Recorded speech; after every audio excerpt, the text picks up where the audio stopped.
Muito bem, vamos à nossa aula de hoje. Temos estudado escatologia. Na verdade, essa é a segunda aula, né? Ou a segunda aula do primeiro tema, melhor dizendo, né? Felipe hoje está aí com a gente, né? A última aula não esteve. Nós vamos fazer uma parceria aí nessa temática, escatologia bíblica e estudos em Apocalipse. Então, eu darei a parte de escatologia e o Felipe trará estudos em Apocalipse. Esse é o plano para o primeiro semestre, tá bom? O primeiro tema, que está no próximo slide, é este, escatologia no Antigo Testamento. É o que eu estou trabalhando aqui, tá? O propósito desse primeiro tema é a gente entender que a escatologia não diz respeito apenas ao que vai acontecer no final dos tempos, né? Na segunda vinda de Jesus. Mas, ao contrário, a escatologia tem a ver com a perspectiva bíblica do futuro. E, nesse sentido, a escatologia promete vir um descendente da mulher, enfim, e assim vai ao longo do Antigo Testamento, né? Eu, então, separei aqui 7 tópicos que mostram, então, essa expectativa escatológica no Antigo Testamento. Primeira coisa, em relação ao Redentor vindouro. Primeira expectativa que a gente já estudou é essa, expectativa do Redentor vindouro. Ao longo do Antigo Testamento, desde Gênesis até o final, a gente vê isso. Havia no coração do povo de Deus, por meio da revelação de Deus, a expectativa de que viria o Messias, de que viria o Salvador, viria o Redentor, aquele que pisaria a cabeça da serpente, né? Vemos isso na fala de Deus sobre a descendência de Abraão, os ofícios proféticos, sacerdotal e real, o anúncio de alguém que teria a natureza humana e divina. Então, vemos várias coisas aí a respeito disso. A segunda expectativa que a gente percebe muito claramente no Antigo Testamento é da vinda do reino de Deus. Não só a vinda do Redentor, mas a vinda de um reino, né? Uma realidade diferenciada em que Deus tem o domínio, o governo sobre o seu povo. Então nós vemos Deus sendo declarado como rei, né? Aquele que governa todas as coisas. A gente vê, por exemplo, na profecia de Daniel, inclusive o Felipe já deu estudos aqui sobre Daniel, o anúncio da vinda de um reino, especialmente naquela visão daquela estátua, né? Tem os pés não sei se era de barro, aí outra parte de bronze, de ferro, de prata e assim por diante. Cada uma dessas partes vão sendo destruídas, né? E por fim vem aquele que vai reinar sobre tudo e sobre todos, né? Então, o reino de Deus é uma expectativa. Na própria vida de Israel, como nação, havia essa expectativa. Eles quiseram antecipar isso quando pediram um rei, né? Eles queriam ser como as outras nações. Pediram um rei, Deus deu um rei segundo as expectativas deles, que foi Saul. Posteriormente, Deus concedeu um rei segundo os seus próprios desejos. Nova aliança também. O povo de Deus foi instruído a aguardar por uma aliança nova, uma aliança definitiva. E aí a gente leu lá em Jeremias 31, né, o anúncio de que Deus faria uma nova aliança. Uma aliança em que ele se comprometeria a mudar o coração do seu povo, para que pudessem ser obedientes à lei de Deus, para que pudessem seguir a lei de Deus. Então, essa expectativa também da nova aliança. E aí tem outras expectativas que hoje nós vamos analisar, tá? Então, a quarta expectativa, que a gente ainda não tratou, vamos começar a tratar hoje, é a expectativa da restauração de Israel. Nós sabemos na história do Antigo Testamento que Israel foi formado como nação. Eles ocuparam a região ali de Canaã.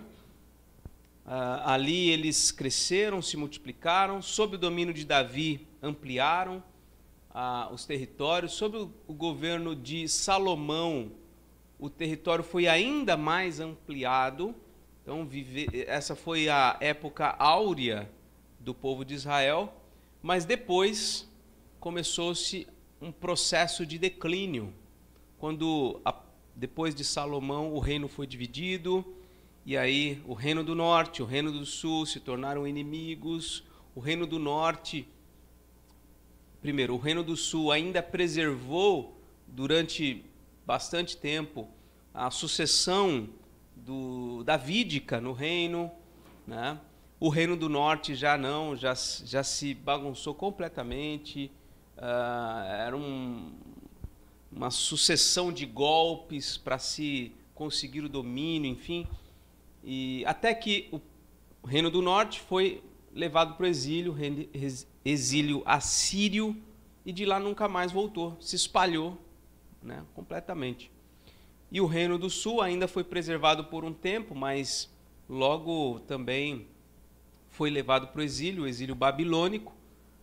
Mas desse exílio, uma boa parte voltou, 70 anos depois. E aí, desse retorno, então, começa a se reconstruir a ideia, né, do povo de Deus, de uma adoração exclusiva a Deus. E aí nós vemos as reformas ali no tempo de Neemias, de Esdras, né? Mas nunca voltou a ser o que foi no passado, no tempo de Davi. O ponto é que, ao longo das profecias, as profecias vindas aí dos profetas pré-exílicos, dos profetas exílicos, dos profetas pós-exílicos, sempre a ideia de uma restauração completa, uma restauração definitiva, tá? Então, isso é que nós vemos. Vamos ler aqui um tópico aqui. O povo de Israel caiu em desobediência, idolatria e apostasia. Com isso, os profetas anunciaram o juízo de Deus, mas em meio a essas predições sombrias, há também profecias de restauração. E a gente vê então essa mistura ao longo das profecias. Aspectos sombrios, né, de punição, do erro, do pecado, mas mesmo em meio a tudo isso a gente percebe a graça de Deus também anunciando a restauração, tá? Vários profetas predisseram a futura restauração de Israel do seu cativeiro. A gente vai ver aqui dois exemplos, Jeremias 23, versículo 3 e Isaías 11, 11. Vamos abrir lá? Jeremias 23.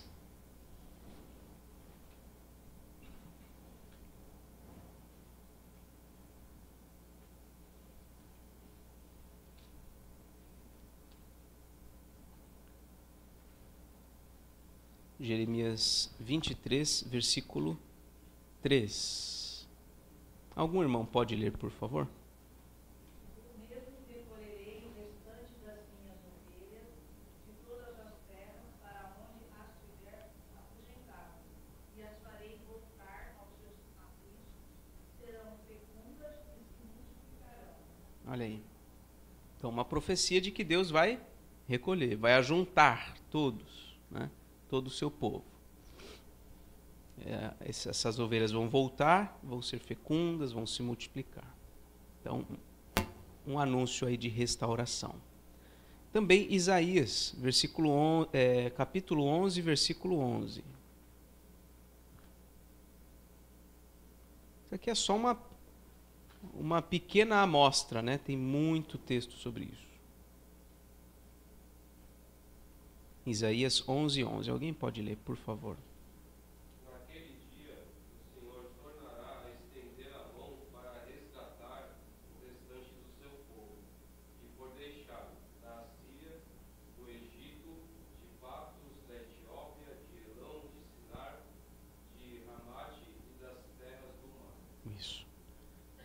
Então, naquele dia, sempre tem essa expressão, naquele dia, sempre tem um dia. Aliás, daqui a pouco a gente vai falar do dia. Então ele vai estender a mão para resgatar o restante do seu povo. Então veja, a restauração.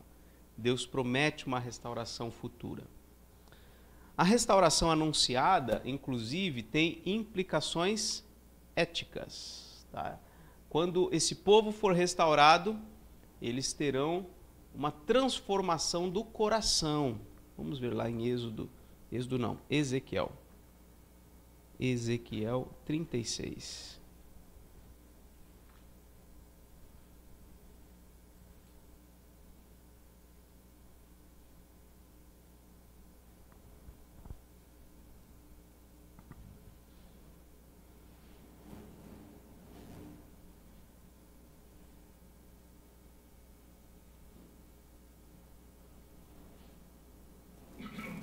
Alguém pode ler, por favor. 24 a 28. Ezequiel 36, 24 a 28. Tomar-vos-ei de entre as nações, e vos congregarei de todos os países, e vos trarei para a vossa terra. Então aspergirei água pura sobre vós, e ficareis purificados. De todas as vossas imundícias e de todos os vossos ídolos vos purificarei. Dar-vos-ei coração novo, e porei dentro de vós espírito novo. Tirarei de vós o coração de pedra, e vos darei coração de carne. Porei dentro de vós o meu espírito, e farei que andeis nos meus estatutos, guardeis os meus juízos e os observeis. Habitareis na terra que eu dei a vossos pais. Vós sereis o meu povo, e eu serei o vosso Deus. Isso. Texto maravilhoso, né? Deus prometendo recolher eles, purificar eles, dar a eles um novo coração, né? Fazer com que eles novamente habitem na terra deles.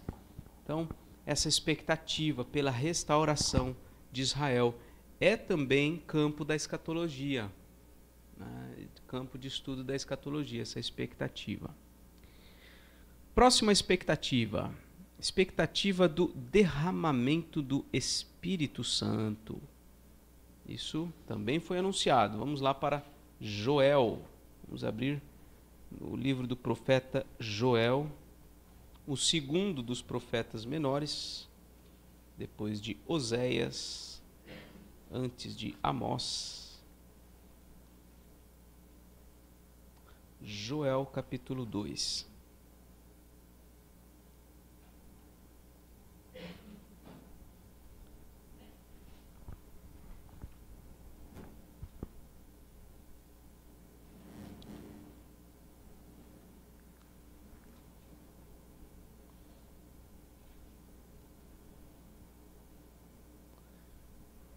Vamos ler primeiro a escatologia inaugurada. Já vou explicar isso. Vamos ler Joel 2, 28 a 29. E acontecerá, depois que derramarei o meu espírito sobre toda a carne, vossos filhos e vossas filhas profetizarão, vossos velhos sonharão e vossos jovens terão visões. E até sobre os servos e sobre as servas derramarei o meu espírito naqueles dias. Então, esse anúncio de Deus de enviar o seu espírito, né? Quando que isso se realiza? A gente vê lá em Atos, né, o capítulo 2, inclusive Pedro cita esse texto de Joel, dizendo que, olha, isso que está acontecendo aqui é o que o profeta Joel anunciou. Deus disse que enviaria, derramaria o seu espírito. E é o que está acontecendo ali naquele momento, em Atos capítulo 2. Né? Então, escatologia inaugurada para nós. Para quem está lendo o profeta Joel lá no início, não, aquilo ainda está no futuro. Né? Mas para nós, o que está aqui, versículos 28 e 29, já aconteceu. Já aconteceu. O Espírito Santo já foi derramado sobre o seu povo. Ele é derramado sobre o seu povo. Ele está derramado sobre o seu povo. Tá? Quando nós vemos servos de Deus capacitados espiritualmente, com dons, atuando para a edificação da igreja, é obra do Espírito Santo. Quando a gente vê gente sendo transformada, tendo o coração convertido, abandonando os seus pecados, obra do Espírito Santo. O Espírito Santo foi derramado sobre a igreja. Para nós, então, essa é uma escatologia inaugurada, ou seja, já começou, está em operação. Mas há um aspecto futuro nessa profecia, que aí é o próximo ponto aí, escatologia futura. Veja o versículo 30 e 31. Mostrarei prodígios no céu e na terra, sangue, fogo e colunas de fumaça. O sol se converterá em trevas e a lua em sangue, antes que venha o grande e terrível dia do Senhor. Olha aí.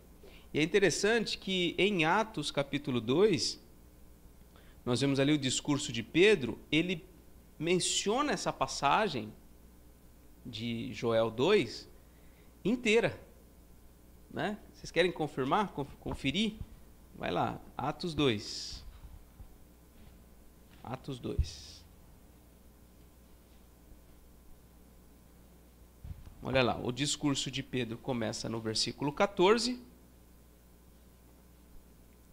No versículo 16 ele diz assim, ó, o que ocorre, né, o que está acontecendo aqui é o que foi dito por intermédio do profeta Joel. E aí ele cita a passagem. Olha só, versículo 17 e 18. Acontecerá nos últimos dias, diz o Senhor, que derramarei do meu espírito sobre toda a carne, vossos filhos, vossas filhas profetizarão, vossos jovens terão visões, sonharão os vossos velhos, sobre os servos e as servas derramarei o meu espírito. Lembra? Versículos 28 e 29 de Joel 2. Mas na sequência ele também segue dizendo, olha, versículo 19 e 20. Mostrarei prodígios em cima no céu, sinais embaixo na terra, sangue, fogo, vapor de fumaça. O sol se converterá em trevas, a lua em sangue, antes que venha o grandioso dia do Senhor. E acontecerá que todo aquele que invocar o nome do Senhor será salvo. Que é o que está lá no versículo 32, que a gente não leu, de Joel 2. Então veja como na mente ali de Pedro, possivelmente tudo aconteceria naquele momento. Não só o derramamento do Espírito Santo, né, e o agir do Espírito Santo em fazer os jovens profetizarem, os velhos terem visões, etc. e tal, né, mas que ali, por aqueles dias, por aquele momento, todos esses prodígios iriam acontecer, né? A disfunção do sistema, vamos dizer, solar, né? A lua se convertendo em sangue, o sol se convertendo em trevas, quer dizer, tudo se desfazendo na nossa galáxia, né? Ele acreditava possivelmente que isso aconteceria naquele momento, naqueles dias, mas parece que não. Talvez até na mente do profeta Joel, quando recebeu essa profecia, essa revelação, talvez até no coração dele tivesse essa noção de que essas coisas aconteceriam na mesma circunstância, sem um grande intervalo de tempo entre uma coisa e outra, né? E aí essa é a perspectiva profética que em algum momento mais para frente eu vou repetir. O profeta, quando ele anuncia a profecia, ele tem uma noção de que aquelas coisas vão acontecer ao mesmo tempo. Ele anuncia tudo como um pacote, né? E aí quando vem o Novo Testamento, vem o Senhor Jesus, vem o livro de Atos, e a gente começa a perceber, olha, tem coisas que estão acontecendo, mas há muito ainda por acontecer, né? E aí, portanto, o termo escatologia, em relação a nós, futura. Essa segunda parte da profecia. A primeira, profecia, aliás, escatologia inaugurada, porque para nós isso já aconteceu. E a segunda parte, escatologia futura. E tudo é escatologia. Sempre que tem profecia envolvida, realizações futuras envolvidas aqui na leitura do Antigo Testamento, a gente está tratando de escatologia. Tá? Até porque, acho que em outro momento vai ser dito, né? Tudo isso que acontece hoje, que começou a acontecer a partir da primeira vinda de Jesus, nas Escrituras, é denominado de últimos dias. a gente vai estudar um pouquinho sobre isso. Nós estamos vivendo os últimos dias, desde a primeira vinda de Jesus. E assim será. É um grande período chamado de últimos dias. Tá bom? Queria fazer uma pergunta. Nesse ponto aqui, né, de Joel, tá no 28 aqui, Pode ir. aí a segunda parte aqui, né, vossos filhos e vossas filhas profetizarão, vossos velhos sonharão e vossos jovens serão visões. Então, assim, recentemente eu estava vendo muita... Televisões? Não. Muitas pessoas falando, né, que crianças sonharam com arrebatamento, crianças autistas, essas coisas, falando com os pais. Aí a gente lendo aqui, então assim, a pergunta é, essa parte seria aplicado para os dias de hoje, ou essa parte, assim, já aconteceu, ou está aplicada para, aconteceu e vai acontecer ainda? Essa parte, né, que está falando aqui. No meu entendimento, é algo que aconteceu e acontece. E continuará acontecendo. Né? É algo característico dos últimos dias. Tudo isso que está aí. O derramamento do Espírito Santo, a capacitação de pessoas, né? Para profetizarem. Quando a gente fala em profecia, a gente não fala de novas revelações, né? Mas assim, de falar em nome de Deus. A partir da fidelidade bíblica, é claro, né? Então, a gente vê hoje, né, uma multiplicação de gente pregando a palavra, né? A gente vê aqui velhos, né, sonhando. Quantos idosos, né, já na idade mais avançada, têm conhecido o Evangelho e tem passado a ter uma nova perspectiva da vida a partir do conhecimento do Evangelho. É obra do Espírito Santo, entendeu? Essa questão das visões, né? A gente não precisa confundir, né, a visão de um jovem hoje, né, com a visão que os profetas tinham. Por exemplo, aqui nós vimos hoje Abraão, né, em Gênesis 15, tendo uma visão, uma conversa com Deus. Não me parece que Deus esteja agindo assim de forma ordinária, né, normal, de forma comum. Mas em casos pontuais pode acontecer, né? Casos pontuais pode acontecer, sim. Especialmente, na minha visão, em contextos em que o Evangelho não é difundido com abundância.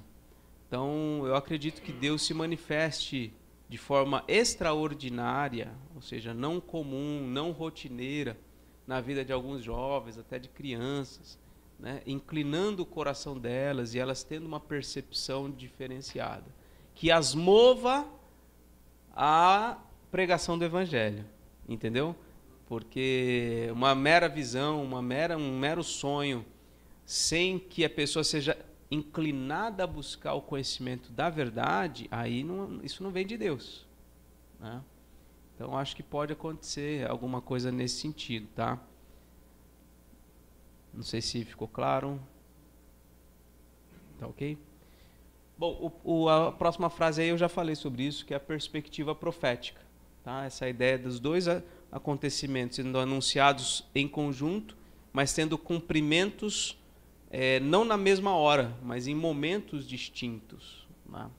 Tá bom? A sexta expectativa é a expectativa do dia do Senhor. Vários textos no Antigo Testamento apontam para um dia. E aí a pergunta é, esse dia é de 24 horas? É um dia, é um longo dia, né? Um dia eterno, né? Que dia é esse? Vamos dar uma olhadinha em algumas profecias, né? Primeiro aí em Obadias. Um dia no futuro próximo. Obadias. Tá aí depois de Joel, Amós, Obadias.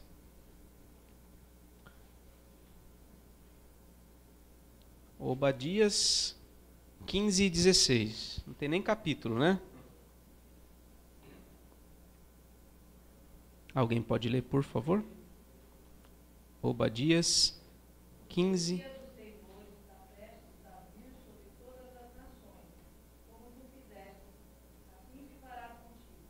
Isso. Então aí no comecinho, né? O dia do Senhor está prestes a vir sobre todas as nações. A ênfase aqui é no prestes. Tá? O dia do Senhor está prestes a vir sobre todas as nações. E a gente já pode antecipar aqui, vai vir depois o outro bloco, né? Mas aqui está sendo anunciado que o dia do Senhor é um dia de juízo. Olha só. Como tu fizestes, assim se fará contigo. O teu mal feito tornará sobre a tua cabeça. Como bebeste no meu santo monte, assim beberão de contínuo. Todas as nações beberão, sorverão e serão como se nunca tivessem sido. Então, uma ideia aqui de juízo, tá? Mas também de restauração. Tanto que o tópico aí também está falando de restauração e felicidade. Você vê que as coisas se misturam, né?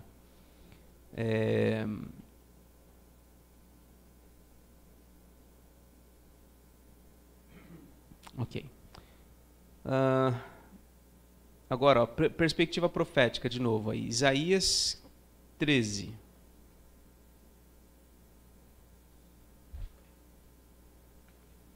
Isaías 13.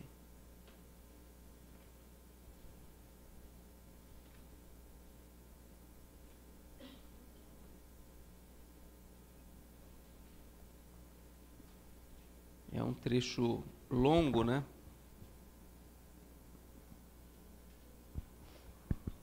Isaías 13, a partir do versículo 5.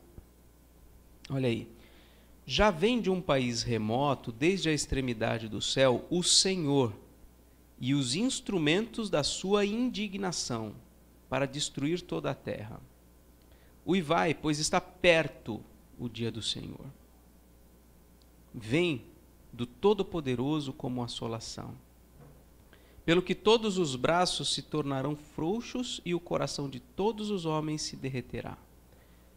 Assombrar-se-ão e apoderar-se-ão deles dores e ais. Terão contorções como a mulher parturiente.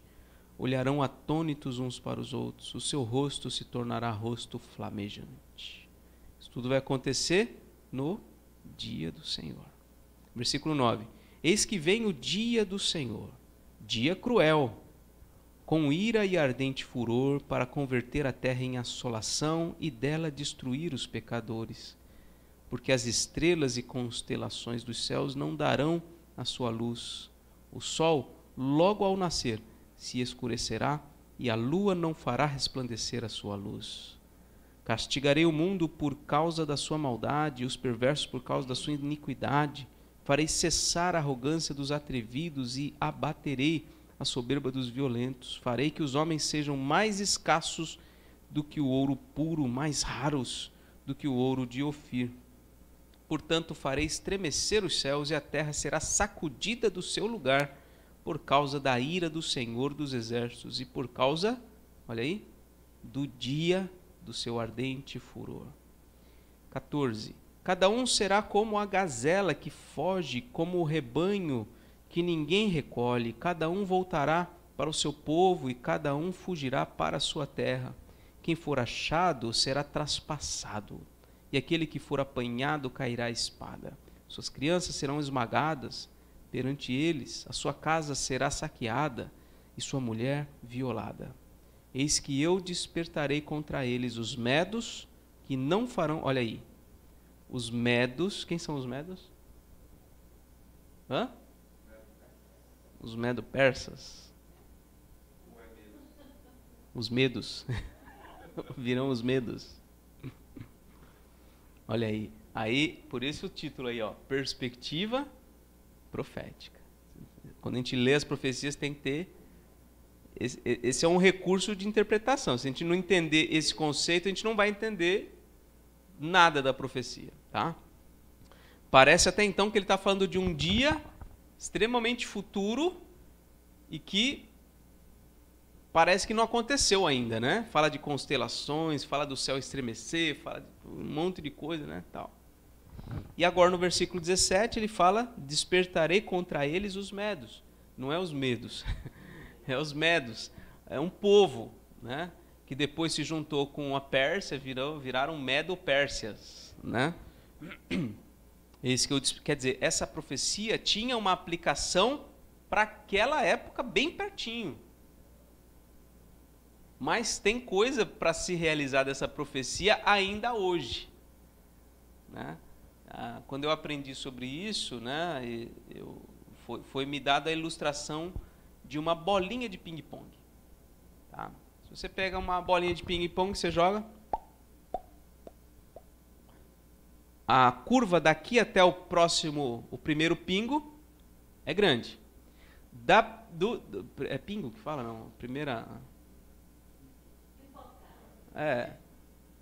Enfim, primeiro momento em que ele toca o chão, né? Então, pingou ali, daqui até ali, uma distância. Da primeira até a segunda vai ser uma distância menor. Da segunda para a terceira, menor. E assim por diante, até que ela vai parar. Ela vai chegar no seu desfecho, no seu objetivo final. Então, as profecias têm essa movimentação. Alguma coisa que acontece aqui perto, mas que não é definitivo. Algo daquilo ali ainda vai acontecer. Às vezes tem 2 ou mais realizações, tá? Não é que nem uma bolinha de ping-pong que às vezes pode pingar, né, 10 vezes até parar. Mas as profecias bíblicas, pelo menos umas 2 ou 3 passagens até encontrar o seu desfecho, né? E a maioria delas ainda não foi completamente realizada. Já tiveram algumas realizações, mas não a completude daquilo que foi anunciado. Tá? Então temos aí, eis que eu despertarei contra eles os medos, que não farão caso de prata, nem tampouco desejarão ouro. Versículo 18. Os seus arcos matarão os jovens, eles não se compadecerão do fruto do ventre, os seus olhos não pouparão as crianças. Babilônia, a joia dos reinos, glória e orgulho dos caldeus, será como Sodoma e Gomorra, quando Deus as transtornou. Nunca jamais será habitada. Ninguém morará nela de geração em geração. O arábio não armará ali a sua tenda, nem tampouco os pastores farão ali deitar os seus rebanhos. Porém nela as feras do deserto repousarão, e as suas casas se encherão de corujas. Ali habitarão os avestruzes, e os sátiros pularão ali. As hienas uivarão dos seus castelos, e os chacais nos seus palácios de prazer. Está prestes a chegar o seu tempo, e os seus dias não se prolongarão. Então as profecias têm esse quê de mistério mesmo, né? Algumas coisas para acontecer logo, já aconteceu com aquele povo, outras que ainda acontecerão, né? Então, eis aí a complexidade de se interpretar profecias. Ok? Então, o dia num futuro próximo, vimos aí a perspectiva profética, e aí pode colocar os 2 bloquinhos ali. Veja aí, esse dia do Senhor é, por um lado, dia de juízo, e por outro lado, dia de salvação. No Antigo Testamento, refere-se a um dia. Esse dia mistura elementos de juízo e de salvação. Tá? Vamos lá ver de modo específico agora os anúncios de juízo. Amós, capítulo 5. Amós capítulo 5, versículo 18.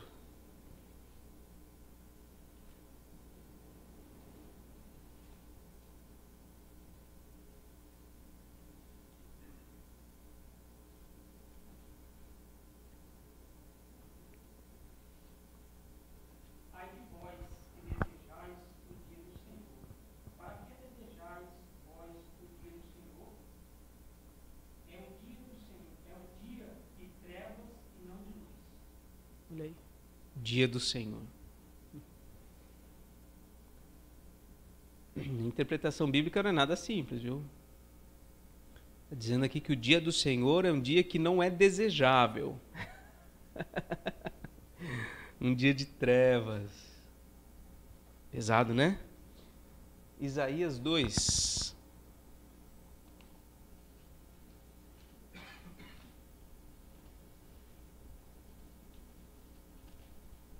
Isaías 2, 12.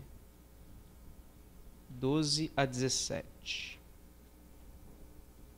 Porque o dia do Senhor dos Exércitos será contra todo soberbo e altivo, contra todo aquele que se exalta para que seja abatido, contra todos os cedros do Líbano, altos, muito elevados, e contra todos os carvalhos de Bazã, contra todos os montes altos e contra todos os outeiros elevados, contra toda torre alta e contra toda muralha firme, contra todos os navios de Tarsis e contra tudo que é belo à vista.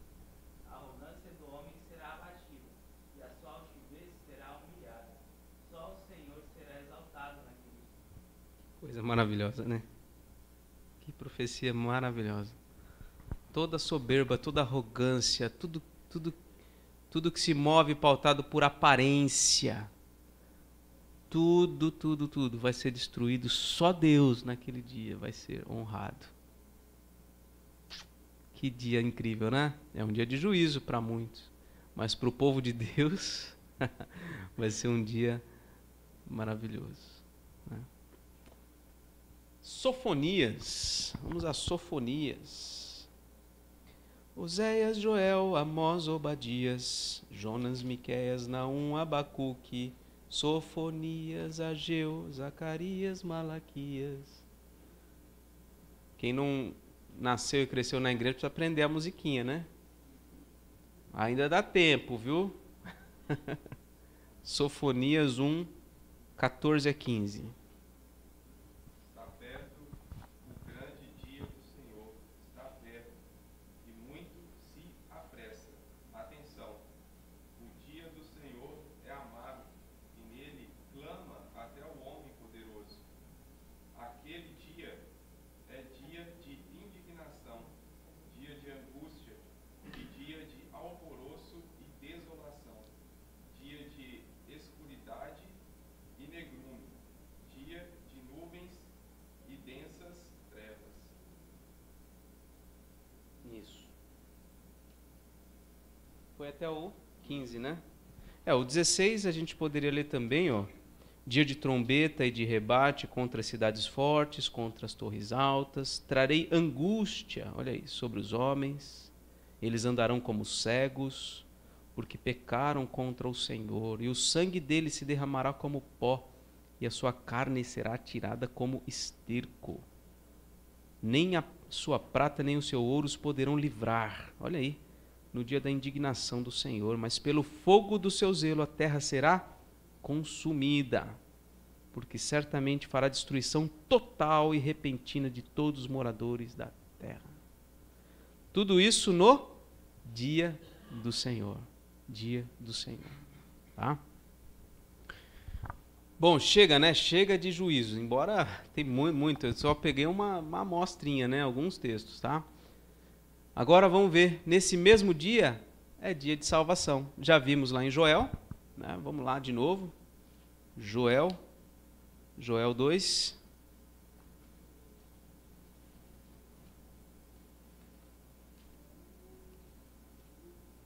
Joel 2.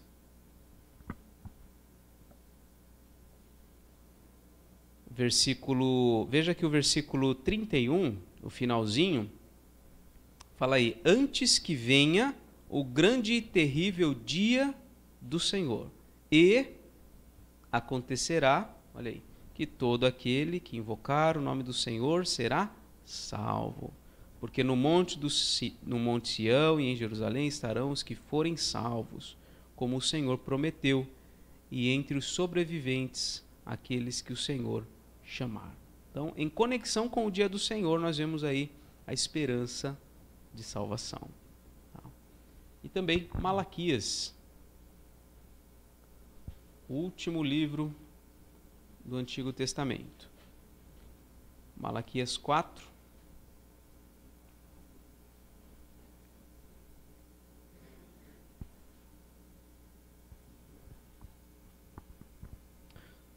Pois eis que vem o dia e arde como fornalha. Todos os soberbos e todos os que cometem perversidade serão como restolho. O dia que vem os abrasará, diz o Senhor dos Exércitos, de sorte que não lhes deixará nem raiz nem ramo. Olha aí, juízo, né? Versículo 2. Mas para vós outros, olha aí, uma conjunção adversativa, mas para vós outros que temeis o nome, o que vai acontecer para vocês? Nascerá o sol da justiça, trazendo salvação nas suas asas. Saireis e saltareis como bezerros soltos da estrebaria. Já viu um bezerrinho pulando de alegria assim? Né? Pisareis os perversos, porque se farão cinzas debaixo das plantas de vossos pés. Naquele dia que preparei, diz o Senhor dos Exércitos. Lembrai-vos da lei de Moisés, meu servo, a qual lhe prescrevi em Horebe para todo Israel, a saber, estatutos e juízos. E aí, o anúncio de João Batista. Eis que eu vos enviarei o profeta Elias. João Batista, hein? Antes que venha o grande e terrível dia do Senhor. Ele converterá o coração dos pais aos filhos e o coração dos filhos a seus pais, para que eu não venha e fira a terra com maldição. Dia de salvação. Ao mesmo tempo, um dia de juízo, um dia de salvação. Essa expectativa foi formada, especialmente no tempo dos profetas, né? Aqui foi só uma pequena amostra, tem muito texto a esse respeito. Tá bom? Eu creio que a gente pode parar por aqui, e aí a gente deixa a última expectativa, que é a 7ª, para a próxima aula. Tá bom? Domingo que vem, ok, Felipe? Vai dar o primeiro estudo aí de Apocalipse, né? Se Deus permitir, no domingo seguinte, eu retomo para a gente finalizar esse primeiro tema, tá bom? Da escatologia no Antigo Testamento, tá bom? Alguma pergunta, alguma colocação dos irmãos?